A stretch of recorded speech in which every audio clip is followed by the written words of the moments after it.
The original Animal Crossing may just be the most nostalgic game of all time for me. I loved playing this back in the day where time just wasn't a huge factor, especially during those summers where homework and school wasn't there either. I recently went through a year-long playthrough collecting all the bugs, fish, and fossils, which I still thought was fun. The main drawback is that there isn't much more to do after that. After I got the golden axe, net, fishing rod, and shovel, I treated that as like 100%ing the game and just left my town to rot after a while. Overall, I still enjoyed my most recent year-long playthrough. I was actually able to play an English patch of Animal Forest E+, provided by Sealer. It was mostly the same game, but it has some additional cool features and critters. That's why at certain points there is Japanese text, as it's not fully translated. I played both the original Animal Crossing and Animal Forest E+, for this video. When one starts up the game for the first time, they will be greeted by KK, who is a dog that strums the guitar. He will let them know the basics of the game and how it has a clock like real life. Then the player will get on a bus and talk to a cat named Rover. He will then ask some questions about themselves, and the answers will determine what the character will look like. Finally, they will get off the train and be greeted by a raccoon named Tom Nook. He will sell them 1 of 4 houses for a hefty sum that the player doesn't exactly have on them. He doesn't want the player to be homeless, so he decides to let the player work off the rest of the debt. The part is pretty damn annoying whenever I want to start a new town. It's about a solid 20 minutes of just pure boredom. The player must then go to Tom Nook's shop to sort out the rest of the player's debt. The tasks that Nook asks the player to do are pretty annoying and mindless. One includes planting flowers around his shop. Another is to introduce yourself to everyone in town. One is to deliver an item to an animal. One is to send a letter, among other annoying activities. Eventually, Nook calls it quits and lets the player pay off the debt in their own fashion. That is when Animal Crossing can get fun. Almost. One problem with this game is that there are only 4 main tools: the fishing rod, the shovel, the axe, and the bug net. However, Nook will only have one of these 4 items in his shop every single day. This means that the player can get boned if he has the same item multiple days in a row. The items aren't built even either. If the game is stubborn and makes the fishing rod unavailable, which is probably the best one, for a few days, it feels like a decent portion of the game is just basically unavailable. However, this can be remedied by changing the in-game clock, but that's a sensitive topic for hardcore Animal Crossing fans. So, the main objective of Animal Crossing is to pay off the debt that Tom Nook gives you. Once that first debt is paid off, Tom Nook can upgrade your house further. But that ain't cheap. Luckily, Tom Nook is actually very nice, and no interest will pile up on these payments. Damn, I wish things worked like that in real life. Wouldn't that be great? The player can eventually get a basement, upstairs, and a larger main floor. When the debt is completely paid off, a statue will be erected of that character. I guess that's the main quest of the game, but there are other things that one can do. As I said earlier, Animal Crossing utilizes the power of the GameCube and has an internal clock. The clock will determine what season it is. In winter, for example, there will be snow on the ground and the player can build a snowman. The game also has time-specific events. When I switched over to my English town, the fishing tourney was underway. I didn't really participate, but I got a cool trophy from Totemer. Many holidays take place in Animal Crossing, such as Toy Town, Halloween, New Year's Day, and others that have the players do something out of the norm. It was always a treat to spend a holiday in Animal Crossing to see what Nintendo could come up with. The time of year and day will also determine what bugs and fish come out. For example, the stringfish will only appear during winter, 4 p.m. to 9 a.m. The firefly will only come out during August. Some bugs and fish are affected by weather, like the living fossil and snail only come out during the rain. Some bugs and fish, such as the bees or the red snapper, can be caught all day, every day. Catching all fish are mostly the same. The player will cast their bobber in the water, luring the fish closer. The fish may take, little nibbles, but this isn't when the player's supposed to act. When the bobber dips underneath the water with a little splash effect as well as the controller rumble, that is when the player is supposed to press A. If done correctly and quick enough, the player will reel the fish in. The harder fish, though, they have a very strict time window. It could be argued that the bugs are more interesting as there is a decent variety in how to catch them. Some are hiding up in trees, so the player will have to shake them first, then swing the net at them. Some will be in the water, like the pond skater or the diving beetle. Some will be on for the front of trees, like the mountain stag beetle or all the cicadas. Some will be flying around, like the lightning-fast banded dragonfly. The mole cricket is hiding in the ground, so the player has to dig them out with their shovel. Some, like the crabs and hermit crabs, can only be found on the beach or on the island. Speaking of the shovel, it can also be used to dig up star patterns that are in the ground. The star pattern indicates that an item was buried here. It is usually a fossil, but it can be furniture, gyroids, among other things. Players can also bury items themselves. If the player buries a fruit, a sapling will form. If the tree was planted in a good spot, the tree will grow to full size 3 days later and start bearing fruit on it. If the player plants a money bag into a glowing spot of the earth, a money tree will form. If the player buries a shovel into the glowing spot, a golden shovel tree will form. The player can also also bang on rocks. Sometimes a pill bug may be hiding inside, or the player can get money. The rocks will turn red, and if done correctly, it can net the player around 15,000 bells. Going back to the fossils, the player has to write a letter to the faraway museum to get them inspected. The next day, the player will receive a letter from the museum containing a fossil type. One thing that I love doing in Animal Crossing is visiting the museum, seeing how much of it my brother and I have completed. There are 4 sections: bug, fish, fossils, and paintings. Well, completing 3 of the 4 is fun.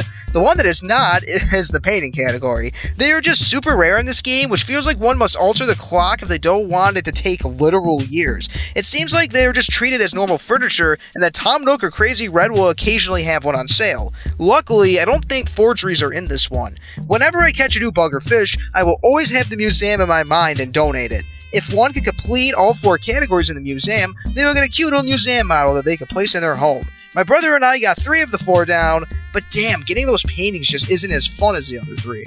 Luckily, passwords can be entered to get items that are either unobtainable or just super hard to get. This is how I got my museum model in my English town. In fact, I put the passwords in for all models that are rare to obtain, and made that the theme of my upstairs. It is just so cool to have a mini town in one's home. Another theme that I decided to do was the Mario theme, and again, these items needed to be collected using the passwords. The player can also drop insects, fossils, and fish into their home. I love the decorating aspect in Animal Crossing. No, I'm an Animal Crossing hoarder. There's just so much stuff in this house. The Happy Room Academy likes it when the player has themes throughout their house and everything is uniform. They didn't like my house though, which is fine. They seem like people that smell their own farts. Even though I had the themes in my house, everything was just so cluttered. If one hasn't played in a while, like me, cockroaches will start running wild. They can be stepped on to be taken care of. I should also mention that the basement doesn't count for or against one's HRA score. One thing that was super neat about the original Animal Crossing is the fact that the player can collect NES games and start playing them. There are about 20 in total, but some of them are Japanese exclusive or they require external content. These are super fun to play from time to time. Too bad Dolphin messes up the display of all these games. This only appeared in the original Animal Crossing and hasn't made an appearance since. It'd be nice if they brought these back. Playing certain NES games on the GameCube was just so mind-blowing at the time. There is also an NES that doesn't have a game in it. Apparently, when the player tries to play on it, it looks for an NES ROM on the memory card. It is thought that maybe Nintendo was thinking about distributing these at one point in time. Tom Nook will accept basically anything for bells. Obviously, some critters and furniture net more than others. The most expensive fish, the living fossil and the stringfish, net 15,000. The most expensive bug in Animal Crossing is the giant beetle and it nets 10,000. The Animal Force E+, the Hercules beetle was added and it edges out the giant beetle, netting the player 11,250. The player has 15 item spaces, and regular items can be thrown into mail slots. So if one is determined enough, a pocket can net the player up to 225,000 bells. I actually find the grinding in this game to be more fun than in newer games like New Horizons because the game is broken up into acres. Apparently newer games have acres as well, but the original did the best job of pointing out what an acre is by having the camera swing when they hit a new acre. The reason why I love this is because when a new acre is entered, typically a new fish or bug spawns into it. I remember very well how I paid off the debt during this run. I would swing back and forth to the acre with a waterfall. If there was a decent sized fish at the very bottom of the waterfall, there is a very solid chance that this fish would be the large char. This bad boy is worth 10,000 bells, isn't very rare, is very easy to signal out, and the timing window for catching it actually isn't that strict at all despite it being expensive. I also did this to catch the living fossil when I saw that it was raining. When the player has a specific fish or bug to signal out, this can be a very useful tactic. I felt like there were times in New Horizons when I would walk all over the town and I would not see a new fish. Hell, there were times when I would rush through like 100s of fish bait and just not get the fish that I needed. Another thing that the player can do is go to the Sable Sisters and make a pattern. These patterns can be displayed in one's house, on the floor, on a signpost, on the player's door, and around an umbrella, or even the player's clothes. I made a cute Digitamamon sprite here. Sable will start out super shy, but trust the player more and more as they talk to her. The player can also go to the post office to mail letters, visit the police station to get lost items, and just talk to villagers. I love the villagers in this game as they are just brutal. They will call the player names and complain about the funniest thing. There's definitely some magic in the villagers that is completely lost in the series moving forward. If the player has another memory card with a save file on it, they can travel to that memory card's town. It was such a neat idea that genuinely had some benefits to it. If the player tried to sell their own town's fruit to Tom Nook, he would only give them 100 bells for it. If the player sold a fruit that isn't native to their own town, Tom Nook would buy each piece for 500 bells. The player can go to a friend's town and take their own fruit and plant it all over the town for easy money. Tom Nook will upgrade the store several times throughout the game, however, the last upgrade requires that an outside player has visited it. This will give it 2 levels where Tom Tom Nook runs the bottom portion of the store, and Timmy and Tommy Nook run the upstairs portion. I gotta talk about the stock market real quick. On Sunday mornings, Joan will visit every town. She will sell the player turnips for roughly 90 to 110 bells. These turnips are good for 1 week. After that, they will spoil and become basically worthless, unless one needs to catch an ant or cockroach. Tom Nook will have 2 prizes every day, one before noon and one after noon. That means the player will have 16 chances to sell for a different price in a week before they spoil. The price can be as low as 15 bells per turnip and go all the way up to, Jesus, 990 bells per turnip. If one gets lucky, this can be a decently quick way to make some mad bank. The lesson here is to always gamble, kids. There is also an island that one can go to. In the original Animal Crossing, the player would need a GBA link, or Game Boy Advance link, to go to the island. However, in Animal Force E+, after the player has paid off their house, they can straight up buy out an island for over 1 million bells. It takes a while to get there, but damn is it worth it. Some species, such as the swordfish, emperor butterfly, pufferfish, and Hercules beetle, are exclusive to this island. The cabin that is here can also be decorated as well. The island was a cool little thing in the original Animal Crossing that, I would visit from time to time, but in Animal Force E+, I genuinely visited it a lot. It's fun to grind here, especially at night. The Hercules beetle and giant beetle are actually pretty common here, so it's pretty easy to rack up them bells. There's one main problem though.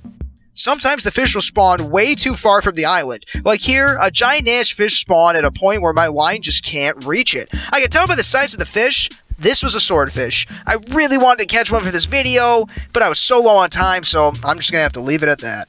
I would personally argue that there are 3 main reasons why the original Animal Crossing is my favorite Animal Crossing game, aside from the nostalgia. The first one is the acre system that I already went over. It just makes grinding, dare I say, somewhat fun. The progress is usually very noticeable too. I love watching that debt number just go down. The second one is the graphics. I will compare them to the New Super Mario Bros. Series. The original New Super Mario Bros. Is actually my favorite visually because of the mix of 2D and 3D. It makes it stand out and it looks a bit more distinct. New Super Mario Bros. U looks nicer for sure, a lot more polish, but that also just makes it a bit less interesting to look at in my opinion. I love how the fish, bugs, items, trees, flowers, among other objects are 2D in this game. It just makes everything look so different and interesting. The reason why this game is so visually limited is because this is actually a Nintendo 64 game that was updated a bit and released on the GameCube here in the US. It was called Animal Forest and got the Animal Crossing franchise started. Animal Crossing made a nice transition into HD. The bugs and fish look great, but I miss those dumb 2D fish just flopping around. The third thing, and oh boy, I still love it very much to this day, is the game's music. Every hour has a unique theme that incorporates the main theme into a portion of it, but they also somehow sound super diverse. It gives the feeling that the composers had absolutely no idea what was going to work well, so they just threw everything at the wall. The theme playing right now is the 5 p.m. theme, and it's just one of my favorites in all of gaming. Other standouts are the raining theme, 8 a.m., 9 a.m., 6 p.m., and that crazy ass 2 a.m. theme. When I hear these tracks, I get transported back to a time where I was young and just had unlimited time on my hands. I spent so many hours during the summer especially just wandering around the town, shaking trees, catching bugs and fish, talking to villagers, pulling weeds, trying to get a perfect town. This is just bringing back so many memories. There are times that I miss being a kid, and hearing this music, it just always reminds me of that. Remember those summers where there was no school, no job, no homework, really just nothing to worry about? Just hours upon hours of free time. Really wish that I can go back to those times. Well, at times. I decided to boot up my English town to talk about a few things and to grab some gameplay clips. And Mr. Rossetti appeared, giving me an additional thing to talk about. I love his rants in this game. He didn't do it here, but sometimes he tells the player how many button presses they had done during his rant. Last time he talked to me, it was something stupid like 150 presses. It goes hand in hand with the villagers having some magic in the original Animal Crossing games. Like, let's be real, Rossetti basically didn't even appear in Animal Crossing New Horizons. There are a couple of things that bug me a bit about the original Animal Crossing, though. Remember when I said that if there was a way to signal out a bug or fish, it could be fun to grind? Like going after the living fossil during the rain is quite fun. However, there are a few generic fish that are so rare for no reason. For example, despite doing the acre method and making sure it was the right time of day, it took me roughly 3 hours of pure grinding to catch a pop-eyed goldfish.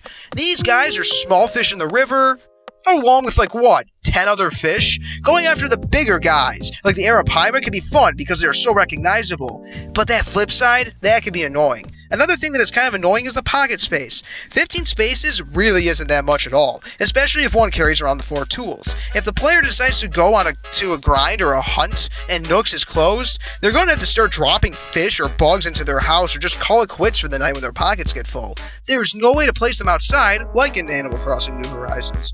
The other main complaint is honestly, there just doesn't seem to be too much to do at times. If the player gets on at a bad time, sometimes only mediocre bugs and fish come out. Other than paying off the debt, there are really only 4 other things that the player could do. Catch bugs or fish just I guess for the fun of it, decorate their home, try to get a perfect town or talk to villagers. This is a casual game after all, but even for a casual game it could use some more meat on its bones. Speaking of getting a perfect town, that shit kinda sucks. The wishing well tree is useful, but it'd be kinda vague in exactly what a perfect town actually means. It means having enough, but not too many trees in every single acre, and making sure that there aren't too many weeds. They also need to keep up this rating for 2 straight weeks, but a couple of weeds sprout up every day. It feels pretty satisfying when the golden axe is finally rewarded, but damn, it can be annoying to get there. The original Animal Crossing is a game that I adore greatly. Even after 4 sequels that are probably objectively better, I keep coming back to this one. Sometimes I feel like some of the things that were added to the newer Animal Crossing games were actually taking things away from the franchise, if that makes any sense. I miss that mix of 2D and 3D graphics. I miss that killer soundtrack. I miss the old acre system. I miss the rude villagers. It all combines into something that still feels unique and fresh, despite it being 20 years old, and again, having 4 sequels. Nostalgia's probably blinding me greatly on this one, man. I seriously melt when I hear some of those damn music tracks. Again, I know I said it a couple times, but it just takes me back to a time when time wasn't a factor. I love this game. I think a 6 out of 7 is fair here. A 7 out of 7 would probably be a bit too generous, as I think it still would need like a little extra punch, or like I said, some extra meat on its bones. Animal Crossing gets a strong 6 out of 7 for me for its mix of replayability, killer music, chill gameplay, and fun characters.